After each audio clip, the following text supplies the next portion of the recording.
ఈ ముగ్గురు దగ్గర ఉన్న కానుక పెట్టెలో ఎవరి దగ్గర పెట్టారంట? తీసుకొచ్చి దేవుడి దగ్గరే పెట్టేశారు. అర్థమవుతుందా? అంటే వారి ప్రేమను వ్యక్తపరిచారు, వారి ఆశ్చర్యాన్ని తెలియపరిచారు. ఎన్నో దినాల నుంచి ఎదురు చూస్తున్న ఆ ఎదురు చూపుకి ఒక ప్రత్యేకమైన ఆధారం దొరికింది. ఒక రాజు పుట్టాడు అని జ్ఞానులు తెలుసుకొని తూర్పు దేశము నుంచి వచ్చి, దేశాలు దాటుకుంటూ వచ్చి ఆ పెట్టెలను జాగ్రత్తగా తెచ్చిన కానుకను దేవునికి ఏం చేశారంట? సమర్పించారు. అంటే ఎన్ని రోజుల నుంచి సిద్ధపరచుకున్నారో. అదే మనకు మందిరానికి రావాలంటే మన కానుక సిద్ధపాటు ఉంటుందా? మందిరానికి రావడానికి మన కానుక సిద్ధపాటు ఉంటుందా? అస్సలు పొరపాటును కూడా ఉంటుంది. ఓ 10 నేను పాతన ఏమి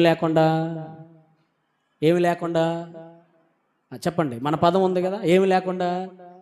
అయ్యో నేను పోతాను కానీ 10 రూపాయలు అయ్యా, కొద్దిగానే ఉండాలా? యేసుక్రీస్తుని కలవటానికి, ప్రభు దగ్గరికి వెళ్ళటానికి, రాజును కలవటానికి వాళ్ళు ఎన్నో దినాల నుంచి సిద్ధపడ్డారు. సిద్ధపరచిన కానుక అది.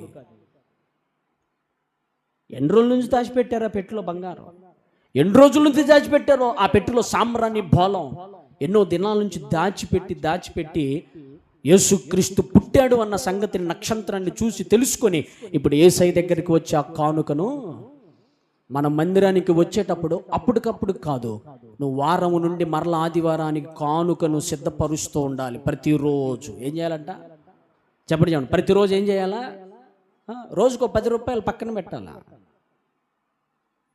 ప్రతిరోజు దేవునికి కానుకను పక్కన పెట్టాలా, సిద్ధపరుచుకోవాలా. సిద్ధపరిచిన కానుక నీకు ఎంత ఆశీర్వాదం తెలుసా? అప్పుడు ఏదో నామకార్థానికి ఏదో చేతికి అంది తీసుకొస్తే ఆశీర్వాదం కాదు, కానుకను సిద్ధపరచాల. సిద్ధపరచిన కానుక.